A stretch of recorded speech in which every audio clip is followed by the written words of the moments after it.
Okey, sekarang ni kita akan pergi kepada soalan nombor 3. Soalan nombor 3 dia bagi tahu a 10 meter ladder.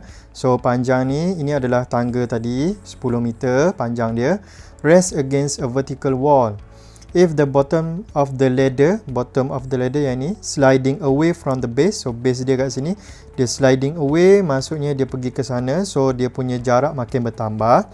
At the rate of 3/4 meter per second, maksudnya dx over dt yang kita ada sekarang. Okey, dan disebabkan jarak dia makin bertambah, makin jauh daripada base kita kat sini, so dia akan jadi positif rate lah. So 3/4 meter per second. How fast is the top ladder moving down? So how fast top ladder moving down? Maksudnya dia makin dekat dengan kita punya base. So dy over dt sama dengan berapa? Okay, meaning that kita punya rate nanti kita akan dapat negatif nanti sebab dia makin berkurang, makin dekat dengan base. Yang ini makin jauh dengan base, dia adalah positive rate. When the ladder is 6 meter from the base. Okay, maksudnya bila yang ini, okay, jarak dia antara base 6 meter, yang ini berapa kadar kelajuan dia. Itu yang dia mahu cari. So sekarang ni, kalau kita tengok daripada kita punya figure ni, dia adalah teorem Pythagoras. So x square plus y square is equals to 10. So macam mana saya nak dapatkan dx over dt dan juga dy over dt? So ini kita akan gunakan implicit differentiation. Maksudnya saya punya expressionnya saya akan differentiate with respect to t. So yang ini differentiate x square, kita akan dapat 2x. Disebabkan kita differentiate with respect to t, bukan with respect to y ataupun x, kita kena tulis dx over dt. Tambah differentiate y square akan dapat 2y dan kita kena letak dy over dt. Differentiate 10, kita akan dapat kosong. So sekarang ni kita nak cari apa? Dy over dt. So yang ini saya akan pindahkan ke sebelah. So saya akan dapat 2y dy over dt adalah sama dengan negatif 2x dx over dt. So dy over dt adalah sama dengan negatif 2x over 2y dx dt. So ini akan jadi negatif x over y dx over dt. So kita dah dapat dah yang kita mahu, dy over dt ni. Baik, sekarang ni dx over dt kita dah ada dah. Okey, ini dah ada dah. Dy over dt yang kita nak cari, x dah ada ke belum? X dah ada dah, iaitu dia mahu ini x equals to 6 meter. Okey, yang ini dah ada. X dah ada dah. Sama dengan 6 meter tadi. Y macam mana nak cari? Y kita cari guna teorem Pythagoras ni lah. Okey, x adalah sama dengan 6. Okey, y yang kita nak cari. So, x square plus y square equals to 10. So, 6 square plus y square equals to 10. Ini square, ini square. Ini jangan lupa square. So, kita akan dapat y square equals to 100 minus 36. So, kita akan dapat ini adalah sama dengan 64 y square. So, y adalah sama dengan plus minus square root of 64. Meaning that kita akan dapat plus minus 8. So, kita akan gunakan y equals to 8 saja sebab ini melibatkan distance. Distance tak ada yang negatif. Dia bukan vektor. Dia adalah distance, jarak. Jarak tak ada yang negatif. Semuanya positif. So, kita akan gunakan y equals to 8. So, sekarang ni y kita dah ada dah. Kita hanya masukkan saja dalam kita punya formula. So, negatif 6 over 8. dx over dt tadi adalah sama dengan 3/4. Okey, so bila kamu tekan kalkulator, kamu akan dapat jawapan dia adalah sama dengan negatif 9/16. Baik, apa unit dia? Baik, unit dia adalah meter per second. So, meter per second. Kenapa dia negatif? Sebab dia makin dekat dengan kita punya base tadi. Dia turun kan? Dia makin mendekati dengan kita punya base. Sebab tu, dia punya rate ni adalah negatif. Okey, so selesai untuk soalan nombor 3. Kemudian soalan nombor 4, water is running out. Running out maksudnya kita akan dapat rate kita adalah negatif nanti. Of a conical funnel, maksudnya kita akan dealing dengan cone at the rate of 1 cm3 per second. So ini adalah volume, ini adalah time. Maksudnya kita ada dv over dt adalah sama dengan 1 cm3 per second. Tetapi ini adalah running out. Dia keluar, dia makin sikit. So, kita kena letak negatif situ. If the radius of the base of the funnel. Baik, base funnel dia adalah kat sini. Okay, walaupun dia dekat atas, ini kita kira dia sebagai base dia. Okay, so radius dia adalah 4 cm dan height dia adalah 8 cm. Find the rate at which the water level is dropping. So, dia nak rate water level, maksudnya dia mahu dH over dt. height is dropping when it is 2 cm from the top. Maksudnya, katakan ini adalah 2 cm daripada atas. So, height of the water sekarang adalah 6 cm. So, macam mana nak buat?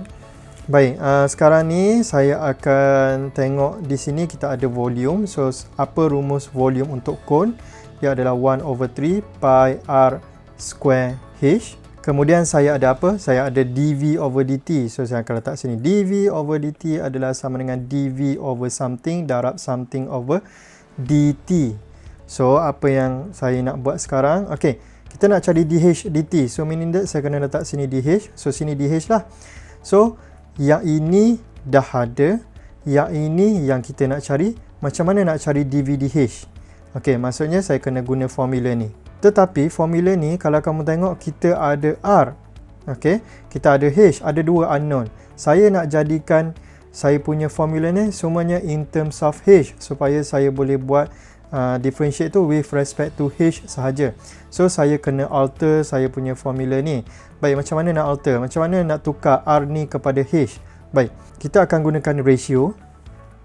Okey, kamu tahu kita punya radius kita adalah sama dengan 4. Height kita adalah sama dengan 8. So, ratio dia akan jadi macam tu. R over H adalah sama dengan 4/8. R sama dengan 4. H sama dengan 8. Jangan kasih terbalik. So, R saya adalah sama dengan 1/2 H. So, R sama dengan 1/2 H. Saya akan masukkan dalam saya punya formula. So, saya akan dapat V equals 1/3. Okay, ini adalah dia punya formula. So, sekarang ni dia akan jadi 1/3. Pi R adalah sama dengan 1/2 H square H. So, ini akan jadi 1/3 pi. Ini akan jadi H square over 4 darab dengan H. So, kita akan dapat kita punya formula yang baru adalah pi H cube over 12. So, kita carilah kita punya dv over dh. So, dv over dh saya adalah sama dengan 3 pi per 12 H square. So, ini adalah sama dengan pi H square over 4. So, sekarang ni saya akan masukkan dalam saya punya formula kat sini. So, formula tu bagi tahu dv over dt sama dengan dv over dh darab dengan dh over dt. So, dv over dt saya adalah sama dengan berapa? Negatif 1. So, saya akan tulis sini negatif 1. Sama dengan dv over dh saya adalah sama dengan pi over 4 H square darab dengan dh dt. Ini yang kita mahu cari. So, dh over dt adalah sama dengan, okey, yang ini bawa pergi sana, dia akan jadi apa? Negatif 4 over pi H square. So, when H equals to, kat mana? 6 cm kan? Kita tak guna 2 cm kita guna 6 cm. Sebab dia cakap 2 cm daripada atas. So, maksudnya 6 cm lah air tu. Okey, height air tu. So, kita akan letak sini 6 cm.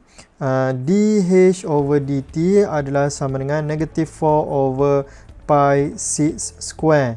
So, ini jawapan dia adalah sama dengan negatif 0.0354. Okey, apa dia punya unit? Unit dia adalah centimeter per second. Centimeter per second. Sebab apa centimeter saja? Sebab ini adalah height. Okey, so sekarang ni kita tengok. Okey, adakah dia punya height tu mempengaruhi kita punya dh dt? Baik, sekarang ni saya buat satu persatu. Katakan when h equals to 8 cm. Okey, masa dia tengah penuh lagi. Okey, air tengah penuh sampai atas. So, dh over dt dia adalah sama dengan apa? Negatif 4 over pi 8 square. So, ini adalah sama dengan negatif 0.0199 cm per second. Kemudian katakan H dia adalah dekat 2 cm. Maksudnya dah sampai dekat bawah ni 2 cm ni. Saya nak tengok berapa rate dia. So dH over dt adalah sama dengan negatif 4 over pi 2 square. So ini adalah sama dengan negatif 0.3183 cm per second. So sekarang ni kamu tengok. Okey, negatif ni maksudnya dia makin kurang. Baik, pada H equals to 8 cm, dia punya kadar perubahan dia adalah 0.0199. Maksudnya lebih kurang 0.02. Kemudian bila dia makin turun, okey, ni 8 cm kat sini, kemudian bila makin turun dekat 6 cm, kita ada 0.0354. Makin laju ke makin slow? Ini 0.02, ini 0.03, makin laju. Kemudian pada height dia 2 cm kat bawah ni, dia punya kadar kelajuan dia adalah 0.3. So, ini daripada slow, makin laju sikit, makin laju sikit. Meaning that, kalau kamu buat eksperimen dengan kita punya cone ni, okay, kamu ambil satu cone daripada dapur mak kamu tu, carilah penapis santan ke apa ke, okay, kamu isi air, kemudian kamu tengok daripada penuh ni, okay, bila dia dekat atas ni dia penuh, dia akan makin berkurang kan. Kamu potong sikit kat bawah tu biar keluar air. So, bila air dia penuh, dia akan turun slow. Kemudian bila makin sikit ni, okay, makin sikit dia akan makin laju dia punya kadar turun air tu. So di sini kamu boleh check sendirilah betul ataupun tidak kita punya teori tu. Kamu ambil lah kamu punya penapis santan mak kamu tu, try. Okay, so buat macam yang saya beritahu. Kamu akan tengoklah makin sikit air ni, makin turun level air ni, kamu akan nampak air dia makin laju keluar. Okay, so itulah rate of change. So, selesai untuk soalan nombor 4 dan kita dah habis chapter 10 dan kita dah habis syllabus untuk semester yang pertama ni. Okay, so itu sahaja, kita jumpa pada semester depan. Thank you guys.